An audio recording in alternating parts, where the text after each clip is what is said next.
La crise du Sahel. Donc, Adjongui, nous allons en même temps emboîter le pas pour parler de qui est Adjongui d'en haut.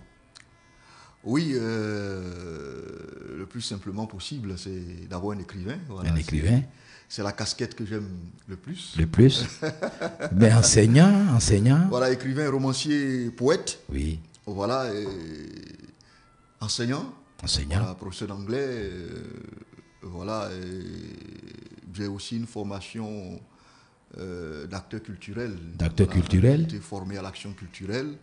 À l'INSAC. À l'INSAC. Voilà, vous êtes professeur à l'INSAC. Oui, j'enseigne précisément au lycée d'enseignement artistique. Artistique. Voilà. J'ai aussi une formation de journaliste. Oui. Et puis j'ai approfondi avec une formation en sciences de l'information et de la communication. Voilà, je suis actuellement également consultant.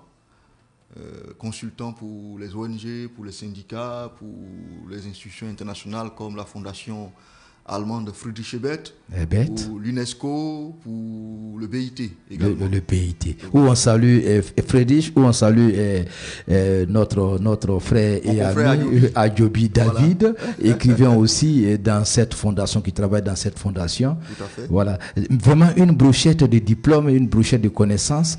Et donc, vous allez nous en parler. Et au début de ce roman, Adé, pour ces nuits de solitude qui ont accouché de cette œuvre. Pouvez-vous nous en parler un peu?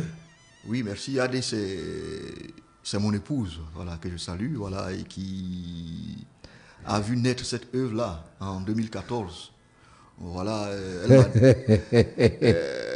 la naissance de cette œuvre-là lui a permis de découvrir une autre facette de l'homme avec qui elle vit. Voilà, ça a été 3 nuits de veille. 3 nuits de veille. 3 nuits de veille. Et la troisième nuit, elle vient me trouver affalé sur mon ordinateur. Sur ton ordinateur. Voilà, je voulais faire une petite pause qui s'est transformée en sommeil.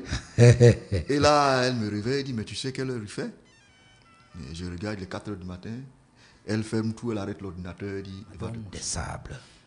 Tout à fait. Ce peuple nomade-là est connu pour sillonner les contrées de l'Afrique de l'Ouest. Voilà, et dans mon enfance, j'ai eu cette expérience-là aussi. On les voyait qui déambulaient, qui dormaient là où la nuit les trouvait. Et l'expérience particulière qui a été vraiment plus tard un déclic. Voilà, j'étais très petit, j'avais 7-8 ans, j'étais peut-être en classe de CP2 dans le petit village de Benjerville, Adien, voilà, à Koué Adien, où mon père était directeur d'école.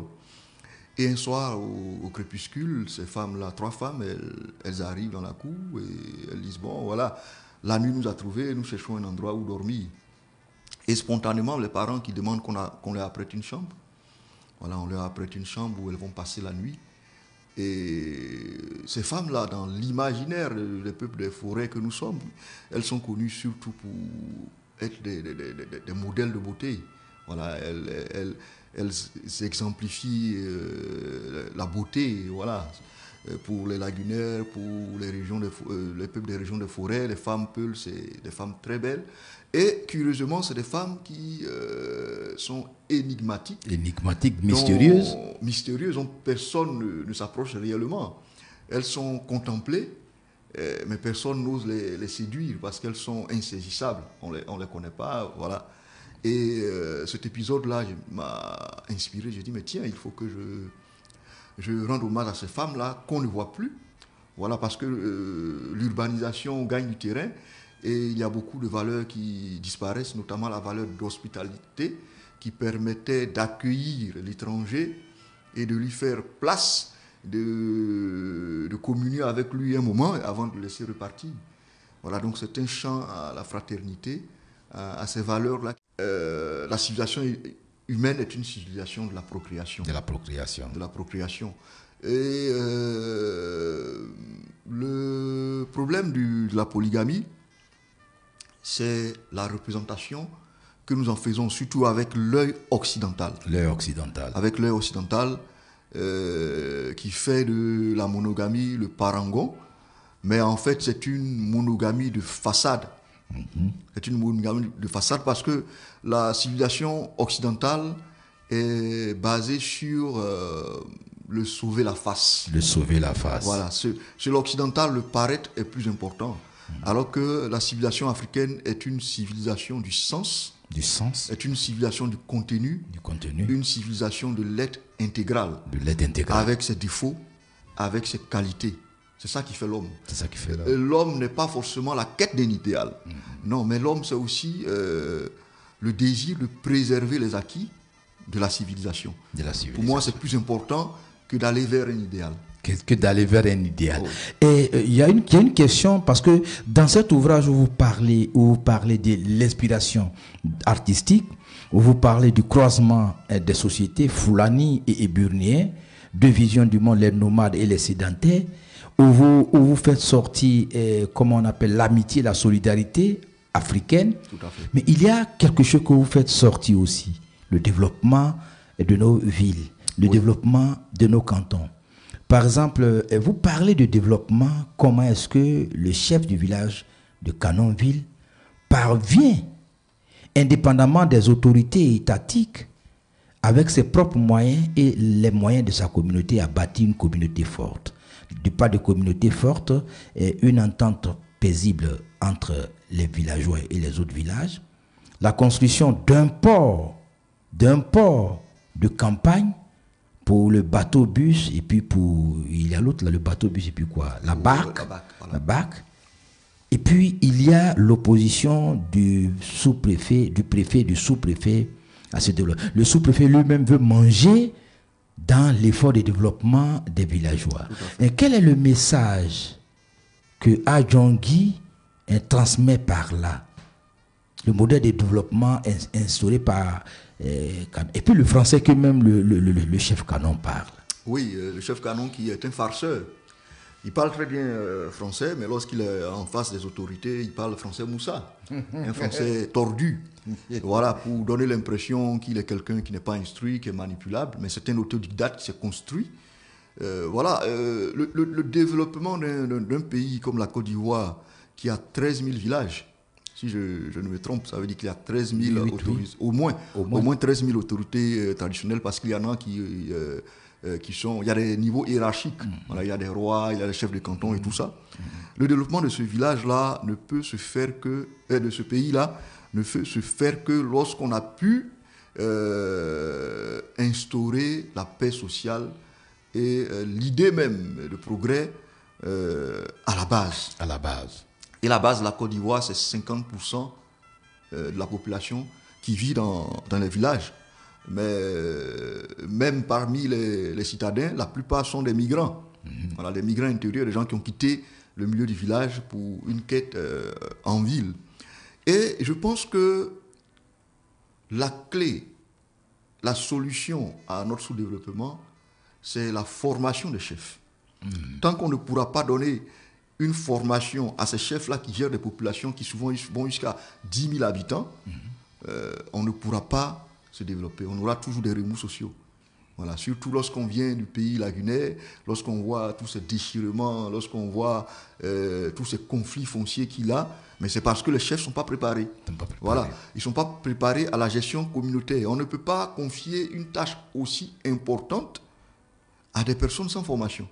Si on forme les sous-préfets, si on forme les administrateurs, si on forme même des cadres moyens à l'ENA, pourquoi on ne formerait pas les chefs du village aux réalités de leur monde d'abord, mais aussi aux défis nationaux.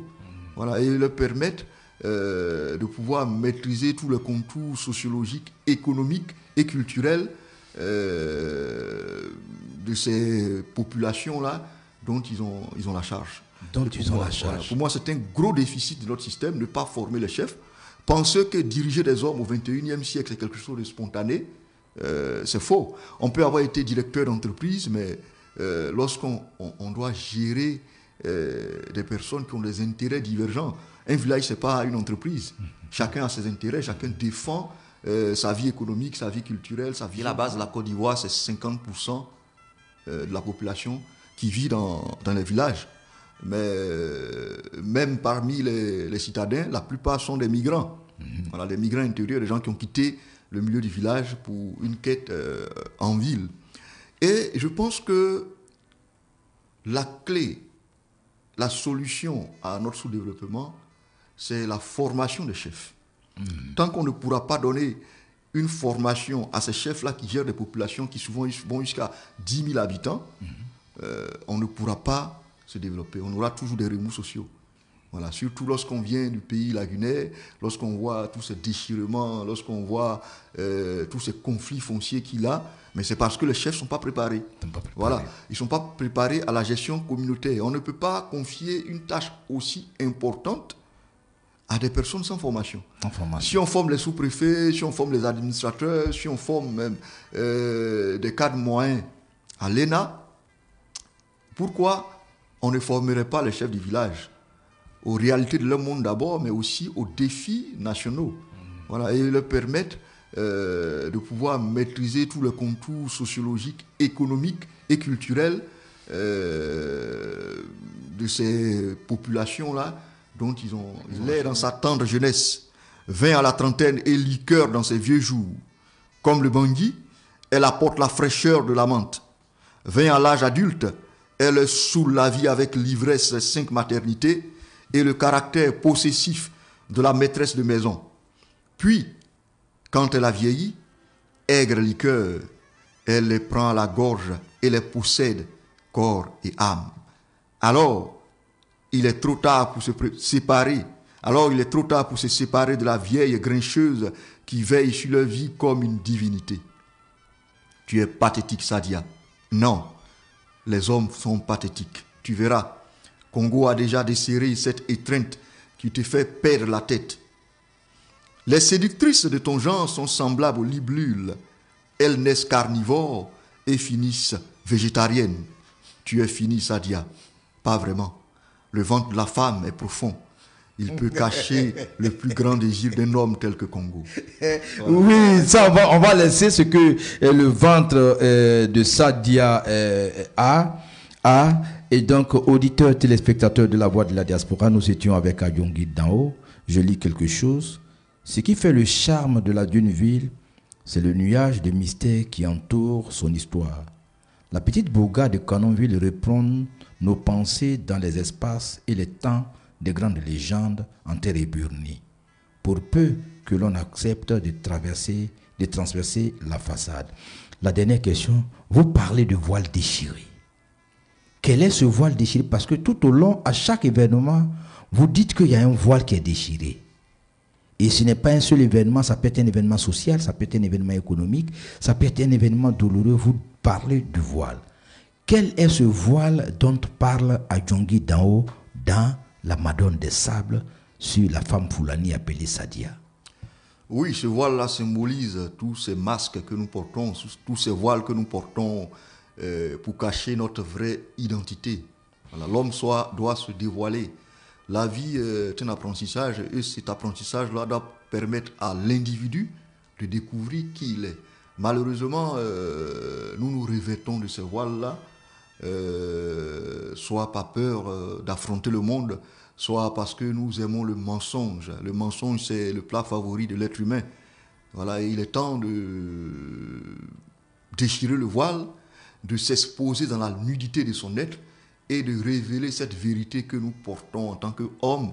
Et cette vérité, c'est cette humanité commune que nous avons et chacun doit pouvoir revendiquer librement sa part d'humanité.